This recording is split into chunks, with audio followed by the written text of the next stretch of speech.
নমস্কার, শুভ সকাল। সকলে কেমন আছেন? নতুন আরও একটি ডেলি ভ্লগে আপনাদের সকলকে জানাই অনেক অনেক স্বাগত। আমি অনুশ্রী চলে এসেছি নতুন আরও একটি ডেলি ভ্লগ নিয়ে। সকালে ঘুম থেকে ওঠার পরেই জানলাটা খুলে দেখলাম ওয়েদারটা কীরকম। তো সকাল থেকেই মেঘলা ওয়েদার আর ঘুমড়ে আছে আকাশ। তো ঘুমটা না এপাশ ওপাশ করে কিছুতেই উঠতে ইচ্ছা করছিল না এরকম ওয়েদার দেখে। তারপরে সংসারের কাজ তো আছে, সেগুলো করতে হবে, সেই জন্য উঠে চলে এসেছি জামা কাপড়গুলো কাচাকাচি করতে। সকাল সকাল কাচাকুচিটা হয়ে গেলে না অনেকটা কাজটা এগিয়ে থাকবে। আর এখন না মিষ্টিকে ছেড়ে একটা কাজও করা যায় না, হয় ওকে আমাকে দেখতে হয় নয়তো মাকে দেখতে হয়। আগে না তাও একটু বসিয়ে রেখে একটু খেলনা দিলে খেলতো, এখন না আর সেটাও করে না, এত দুষ্টুমি করছে। তো মেঘলা ওয়েদার, ঠান্ডা ঠান্ডা ওয়েদার, সেই জন্য না এখনও পর্যন্ত ও ঘুমাচ্ছে। আমি তাড়াতাড়ি করে কাজগুলো করে নিচ্ছি যতটা এগিয়ে করা যায় আর কি। তো কাচাকাচি করার জন্য না জামাটা তো ভিজে গিয়েছিল, তাই জন্য বাসি জামাটা একবারে ছেড়েই নিলাম। তোমরা আমার ভয়েসে বুঝতে পারবে কি না জানি না, তবে আমাদের এখানে না এখনও পর্যন্ত রথের মাইক বাজছে, মানে উল্টো রথ শেষ হওয়া না পর্যন্ত ততক্ষণ পর্যন্ত মাইক চলবে। আর আজ তো উল্টো রথের দিনই তোমাদের সঙ্গে ভিডিওটা শেয়ার করছি। তো এটা না গত কালকের ভিডিও ছিল, তো আজ তোমাদের সঙ্গে শেয়ার করলাম।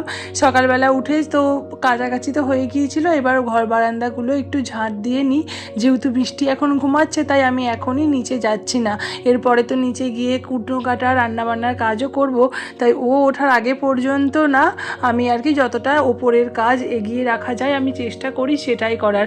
কথা বলতে বলতে দেখো ও উঠে পড়েছে, আর ওঠার পর না আমি ওর সঙ্গে একটু খেলা করার চেষ্টা করি, সময় বার করে রাখার সব সময় চেষ্টা করি।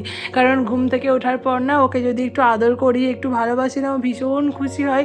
সারাটা দিন যেন মনে হয় একটু কম জ্বালাতন করছে। আর হয়তো কোনো দিন আমি ব্যস্ত হয়ে পড়লাম, সকালবেলাটা ওর সঙ্গে কাটাতে পারলাম না, সেদিন না ও আমাকে একদম কাজ করতে দেয় না, সব সময় কাছের গোড়ায় চলে আসে। যাই হোক, তারপরে তো আমি নিচে এসে ব্রাশ করে নিয়েছি, আর এখন এই যে মিষ্টির খাবার বানিয়ে ওকে খাওয়াচ্ছি। ঘড়িতে বাচ্চা এখন ওই 7:45 মতো। তো টিকে খাইয়ে নিয়ে ওকে রেডি করে দেব, ওর কাকা বা ওর বাবা যেই সময় পাবে ওকে নিয়ে একটু বাইরের দিক থেকে ঘুরে আসবে। তো এই যে ওর খাওয়া দাওয়া হয়ে গেলে আমি এবার বসে যাব কুটনো কাটতেই, কারণ রান্না বান্নাও তো করতে হবে। ঘড়ির কাঁটা না হু হু করে ছুটছে। যেদিনকে সোজা রথ ছিল সেদিনকে আমার মামি শাশুড়ি এসেছিলেন মেলা দেখতে সন্ধ্যাবেলা। তো তখন না উনি এই কুমড়ো দুটো ওনাদের হয়েছে তো সেগুলোই নিয়ে এসেছিলেন। তো আজকে একটা কাটছি, আর আমাদের বাড়িতে না সবাই কুমড়োর তরকারি থেকে কুমড়ো ভাতেটা খেতে বিশেষভাবে পছন্দ করে। তো সেই জন্যই না মা তো ভাত বসাবে, তাই জন্য কুমড়োগুলো কেটে দিচ্ছি যাতে ভাতে দিয়ে দেয়। বঁটি দিয়ে খোসাগুলো ছাড়াতে না আমার বেশ সময় লাগে, কারণ কি আমি খুব একটা ভালো এগুলো ছাড়াতে পারি না। আর ওই যে খোসা ছাড়ানো স্ট্রেনারটা দিয়ে না এগুলো ছাড়াতে গেলে আবার ওটা ভেঙে যায়। আগের ছিল দুটো, তো দুটোই ভেঙে গিয়েছে। তো তাই জন্য না এখন বটি করে কাটছি। আর এখন মানে দুপুরের জন্য তো রান্না হবে ঝিঙে আলুর তরকারি, সেই জন্য ঝিঙে আলুটা কাটছি। তো এগুলোও না আমার মামি শাশুড়িরাই এনেছিলেন, তো সেগুলো আর কি একটা একটা করে ওই যে রান্না করে করে খাওয়া হচ্ছে। এখন বেশ 3-4 দিন মতো সবজি কেনা বন্ধ হয়ে গিয়েছে, এই জন্য আমাদের মানে ওই যে দিয়ে গিয়েছিল সেগুলোই এখনও পর্যন্ত চলছে টুকটুক করে। তো এদিকে ঝিঙেটাও কেটে নিচ্ছি, ওদিকে রান্নাটা তাড়াতাড়ি করে জল খাবারটা আগে বসিয়ে দিই, তারপরে না দুপুরে রান্নাবান্না হবে।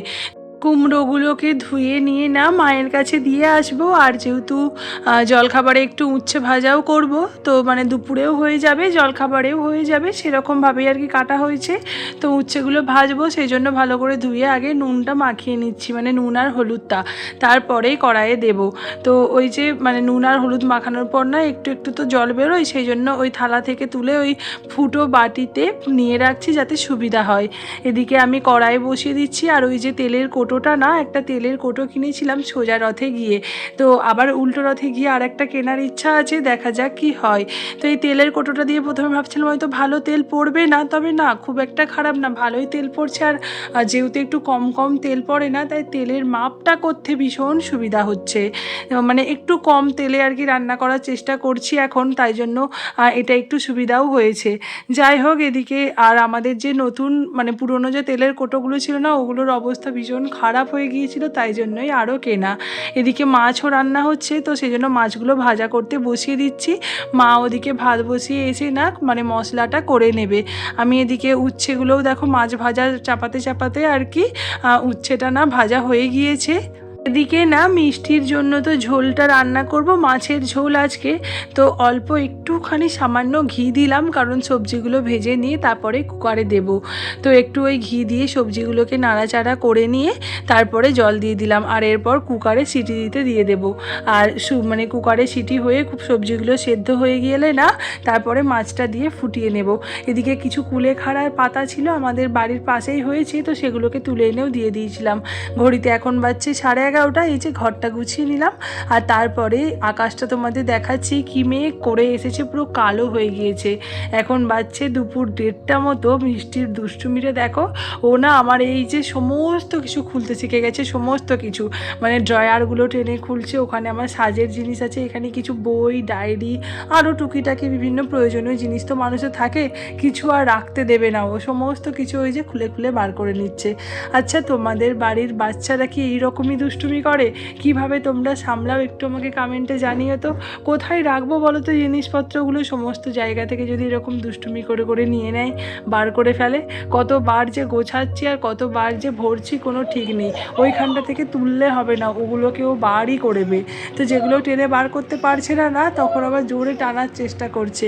আর এই খেলনাটা না আমার ওই যে বললাম মামি শাশুড়িরা এসেছিলেন, তো ভাই দিয়ে গিয়েছে। এটা যেহেতু ওই নিজে নিজে কথা বলে বা আমরা যেটা কথা বলবো সেটাকেই ও বলে, রিপিট করে, তো এটা না ওর ভীষণ পছন্দের। দেখছো তো নিয়ে কীরকম হাসছে। যাই হোক, ভিডিওটা শেষ করলাম এখানেই। আশা করছি ভালো লাগবে। আজ আছি, টাটা।